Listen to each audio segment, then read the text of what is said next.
So I'm not sure if you noticed that one picture, the t-shirt that Ashlyn had on said, "Not too small to do great things." And her shirt, like, it aligns with what I want to talk to us a little bit today. I'm not sure, what you think of yourself when you walked in here today. That maybe you think you're too small to do great things, or I just want to tell you that you're not. You're not too young to do great things. You're not too old. You're not too busy. You're not too set in your ways. You may think that you're not smart enough. You may believe that you've made too many mistakes in the past. You might think that you have to wait till you get out of high school, or you got to wait out to get to college, or you got to wait till you get your career moving. But I'm here to tell you, no. You can do big things. You can do great things. The big question that I want to sort of talk about today is that, are you willing to pursue a big story for your life? Or do you want to settle for a smaller story? See, God wants your story to be big. He wants it to be epic. He has uniquely created you and exceptionally gifted you, and He's had you born into this time, at this moment, to write a big story. So here's what I want you to do right now. Take a big, deep breath, everybody. Let it out. All right, so it went okay. You're breathing, you're not dead. So it's not too late to do big things. I really like what our lead pastor, Dave D'Angelo, did with the Easter series this year. He said, let's just keep it simple. So a couple weeks back on Palm Sunday, we just talked about Palm Sunday. We talked about Jesus' triumphal entry into Jerusalem on that week before He was to die. Then on Easter, last week, right, we talked about Jesus' death on the cross, and then we spent the rest of the time celebrating His resurrection. That's what Easter is. That's what we celebrate on that Sunday. He is risen. And then this week, He's given me the option to talk about any of these post-resurrection stories that are found in the Gospels of Matthew, Mark, Luke, and John. So if you haven't been around the church much, maybe you didn't grow up necessarily around the church, or maybe this is all brand new to you. Jesus' resurrection, it's the focal point of Christian faith. See, if He dies on that cross and He stays dead, then He's remembered like as a good guy, right? Or maybe a really good teacher. Maybe some of His teachings, maybe some of the things He did survive history and are recorded, but I probably doubt that. See, the difference is the resurrection. It changes everything. His death and resurrection was eyewitnessed. It was recorded. It was validated by so many people. It has changed lives for 2,000 plus years. It has changed mine. And you're invited into this incredible story so that it can become your story. If you are newer to the church, you might not be aware that after Jesus died and He rose from the dead, it didn't end there, right? Eyewitnesses record these encounters with the risen Jesus. And before I jump into them, I want to sort of list them for you today. I've said this a couple times already. If you're brand new, maybe you haven't been in church in a while. Maybe this is your first time back to church in a while. Maybe you've never been to church before. And for whatever reason you're here today, welcome. Like, serious, please hear this. We are glad that you are here. And frankly, if you're not here, we should shut this place down. Just turn our buildings into bowling alleys or something, right? Because this is not supposed to just be a gathering for, holy religious people. Candidly, that sounds boring, like an awful to me. Northway has always been what I would call a bit of a non-traditional church. And by that, I mean you're welcome here, regardless of your religious background or no religious background. We are not going to confine God to the way He moved maybe 30 or 40 or 50 years ago. We're always going to be seeking to try to see what it is that God is doing now. This is a gathering of people that have been changed by this resurrection. And they're trying to follow the ways of Jesus, and we are not getting it right all the time. None of us, right? But this is also, it should be a gathering for people that are just trying to sort it out, that are just curious, that are just taking that first step. So if you are newer here today, take another big deep breath right now. All right, lightning didn't hit the building, right? So you're good. There's a reason that you are here today.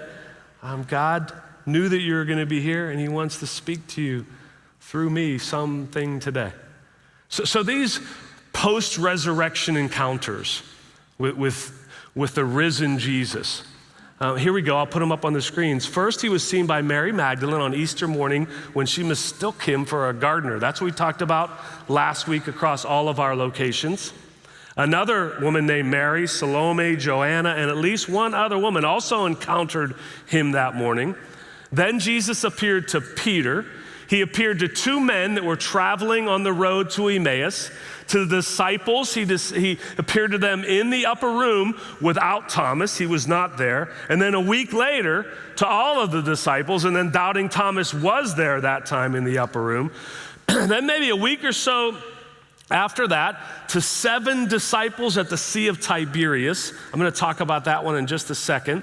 Then to this large gathering of 500 plus people, including the disciples, at the mountain in Galilee.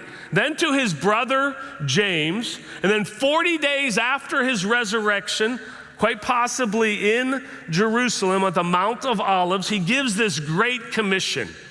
And again, it's this like, go and make disciples. And I'll be with you always, even to the end of the age. And at that moment, that's where his ascension back to the Father in heaven. A few thoughts on these encounters. One, a vast majority of them, they are encountered by 2 or more people. Because even today, right, it's exceedingly more reliable, or trustworthy to have a group of people eyewitness something rather than just have one single eyewitness. Secondly, a vast majority of these are to his followers. So I don't know about you, but like if I'm Jesus and I resurrect, I'm going to go visit a couple of those people that were mocking me on the cross, right? I don't know, that's just my personality. If I'm Jesus, and I'm gonna show up at that dude's door on Monday morning that was like, hey, if you're the Son of God, why don't you save yourself and come down off that cross? I'm gonna knock on his door and say, how you like me now? And then I'm gonna sit down on a right hand and just drop him, right? But that's why it's good that I'm not Jesus and that he's Jesus, right? So why didn't he appear to some of the people that put him to death? Like, why not? I think it's because he's the same then as he is today. He's not going to scare you into believing in him or providing you with irrefutable facts. There must be an aspect of faith, of believing him of your own free will. I don't know, I would not want to serve a God that forced me or scared me into submission. The third thing I see in these encounters is that he makes it clear in all of them who he is. He promises his presence going forward, and then he challenges us to go. It's like in these encounters, you're not too young, you're not too old, you're not too lost, go. You are significant, you are forgiven. Trust him and go live the big story. And please hear me when I say like big story here. I'm not talking about famous. I'm not talking about write a big story where you get rich and you're famous. No, like I'm talking about a big story in the eyes of God, because that's not always what our culture determines is a big story. Of these post-resurrection stories, I settled on this one in John. Chapter 21, is when Jesus appears to at least 7 of his disciples. It's sometimes in the scriptures, it's referred to the appearance at the sea. Sometimes it's called the reinstatement of Peter.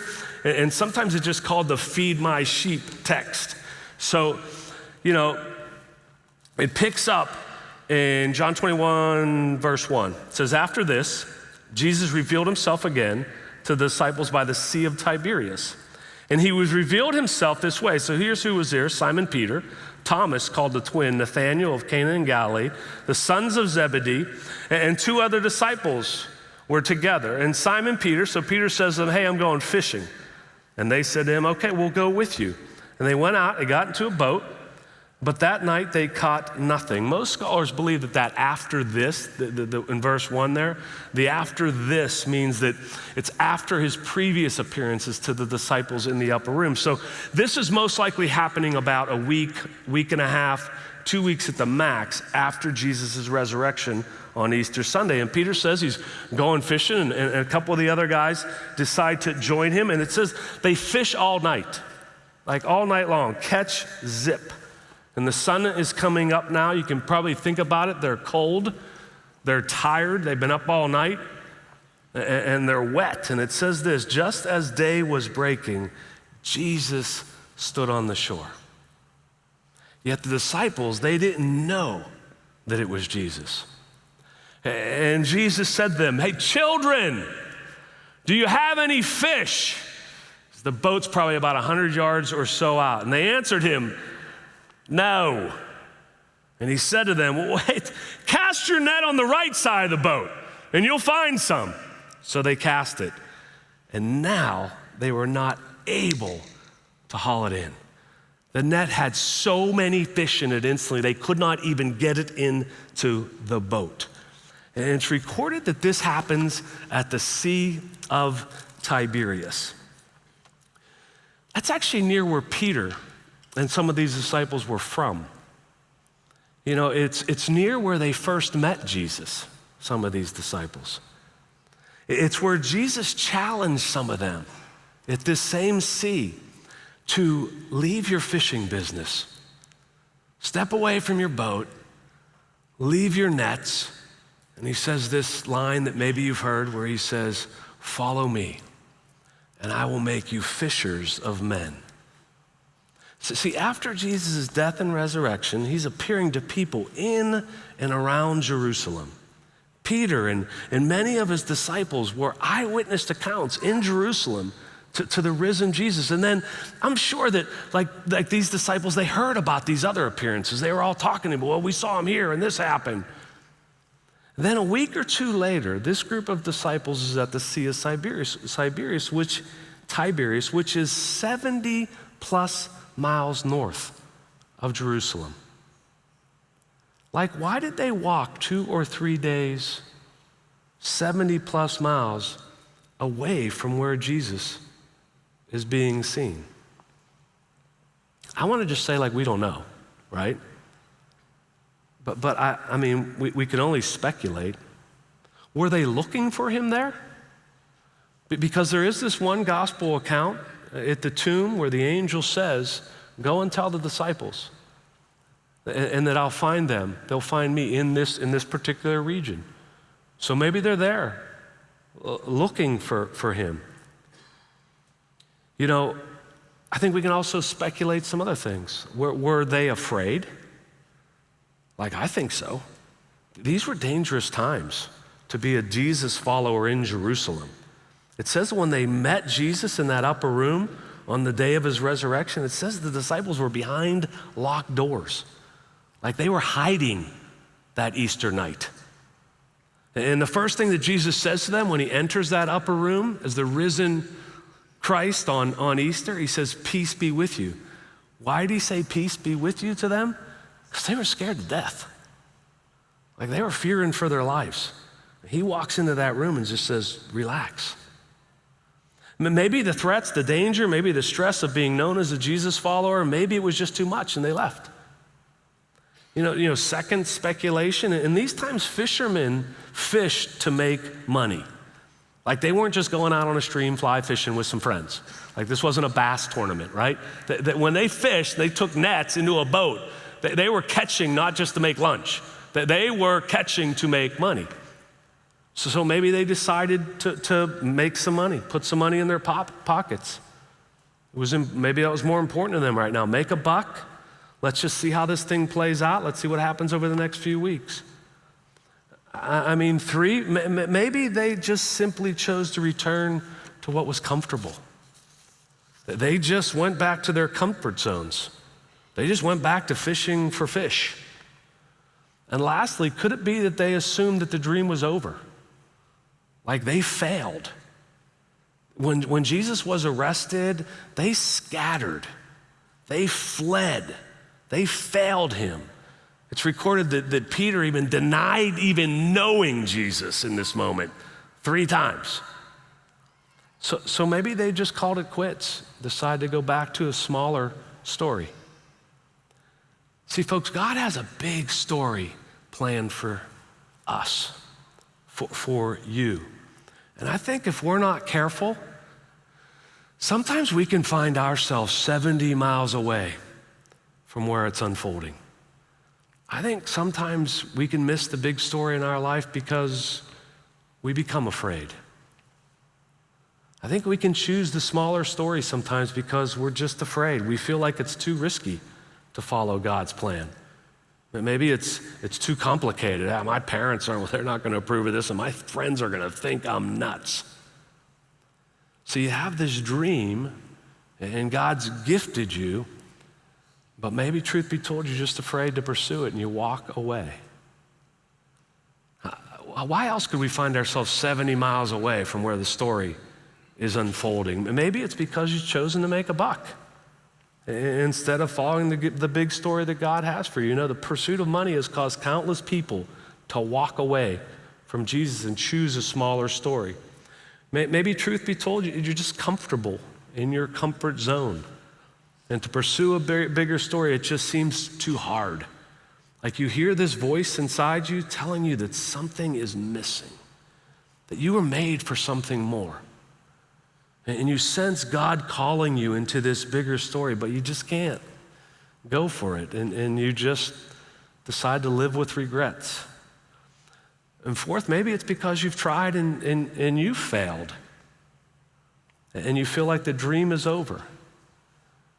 See, you may have failed, but you're not a failure. And here's something really important that I'm here to tell you today. The big story of God in your life, it's worth the 70-mile walk back to find it. It's worth it. Here's what I know.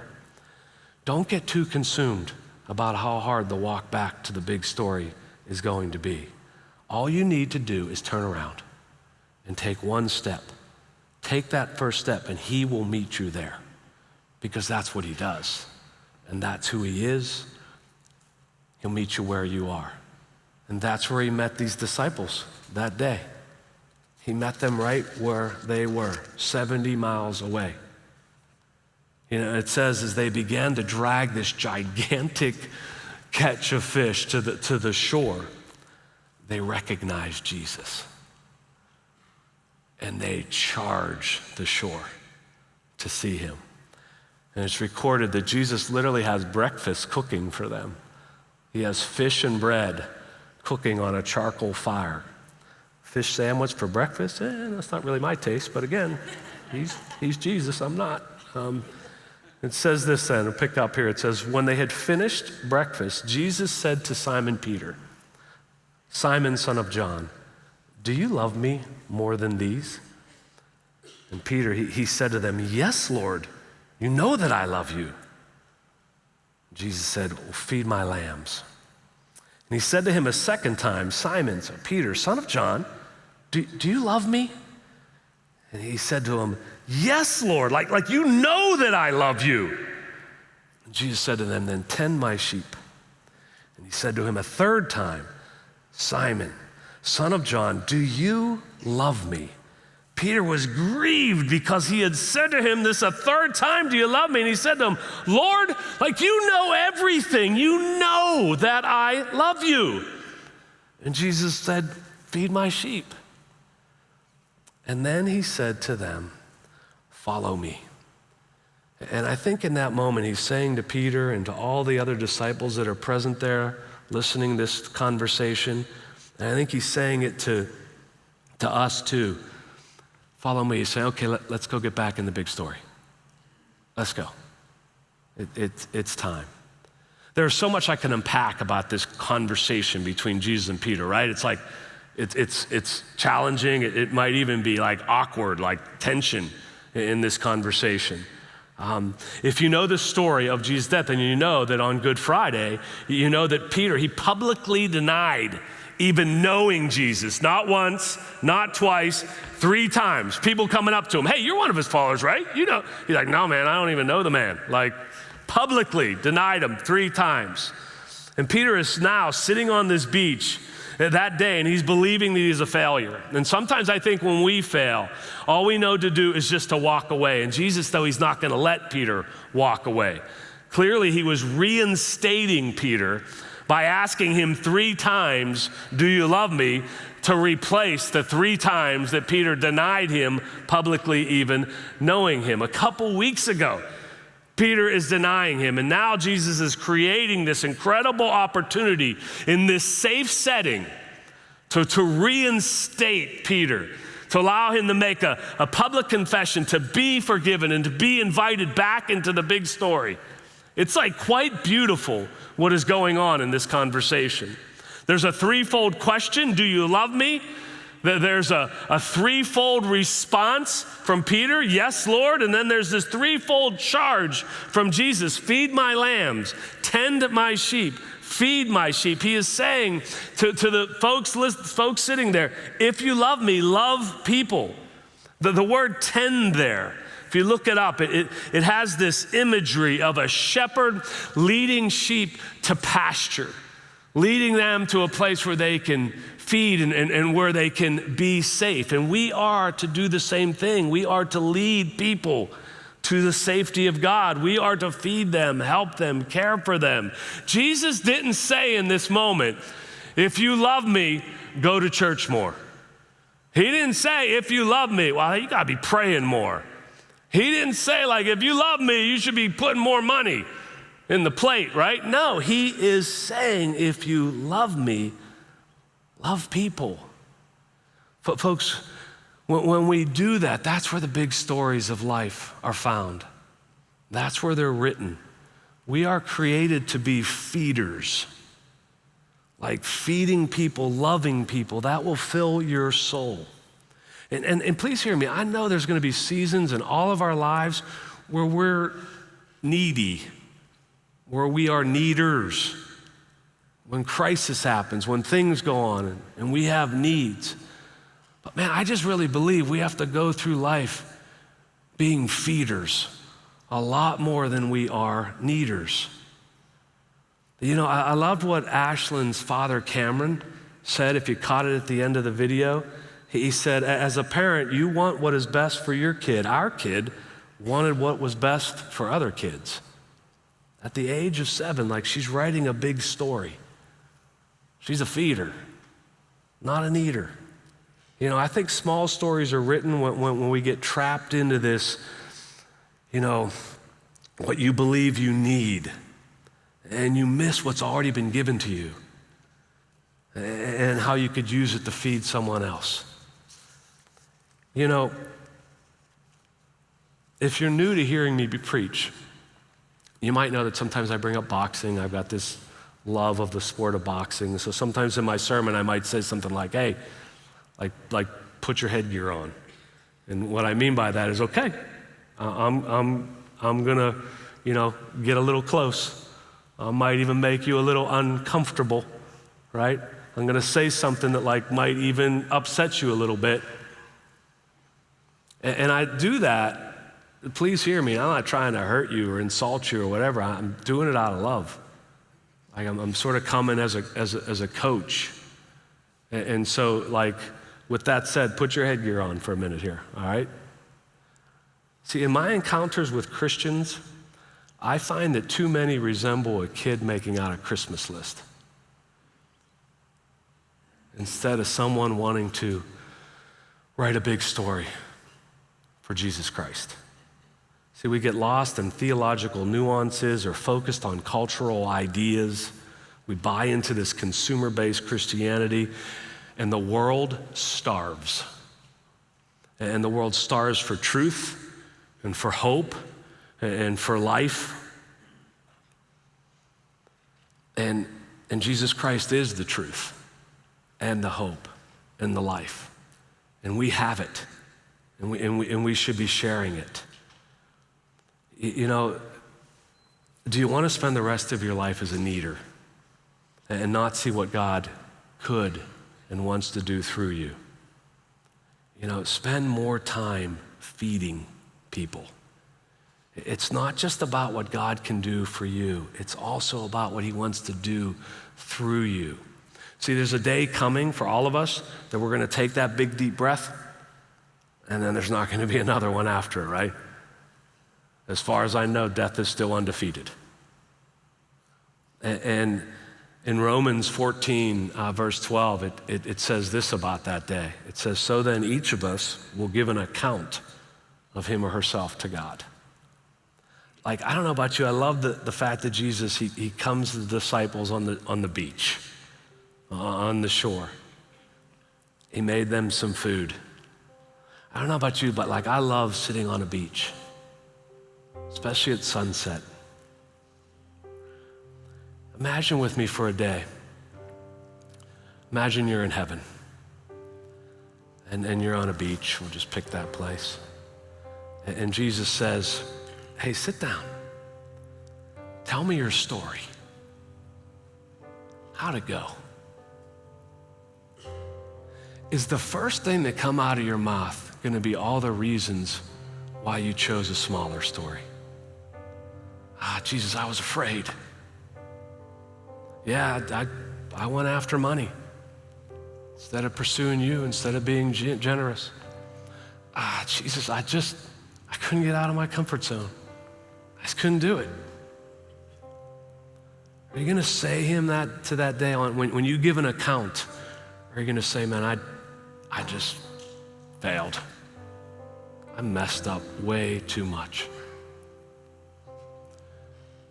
Or are you going to sit there and when he answers that question and you give an account, you're going to say, I went for it. Like I went for the big story. Oh, I messed up a whole bunch, but I kept trying. I went for it. You're not too small. You're not too young. You're not too old. You're not too lost to choose a big story. To choose to be a feeder and not an eater. You know, I was thinking about some different ways to wrap up this sermon, and I just thought I'd just give us maybe a minute or so of just some little bit of quiet time. I'll prompt you with some questions. Here's what I know, that there's something about being in church with people. Like being online is great and missing a week because you're away and catching a sermon, I get it, but there's a powerful thing that can happen when we gather. Most of the bigger insights in my life have come in a room like this with a bunch of believers. It's just a fact, it just happens. And I'm not saying you can't get insights from the Lord taking a walk in the woods or, I get it. This whole sermon, like I'm telling you, was downloaded to me sitting right over there during a worship set. I was just 8 weeks or so thinking about this sermon.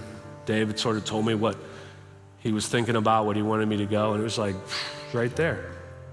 A lot of the big stuff in my life has been worked out right here in this room. So if you're comfortable, just bow your head, maybe shut your eyes.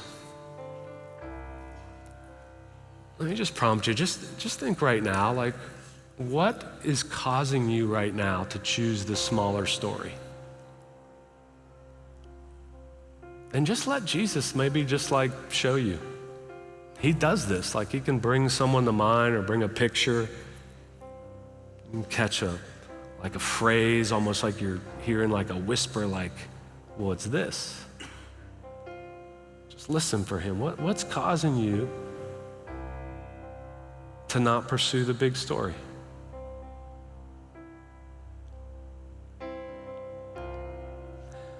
And then I would just ask you to just ask God right now in this moment, like, what's my next step?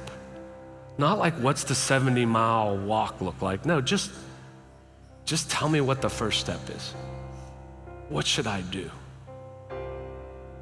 I think of all of us want to choose a big story for our lives. Sometimes we just don't know where to start, so just ask him, where do I start?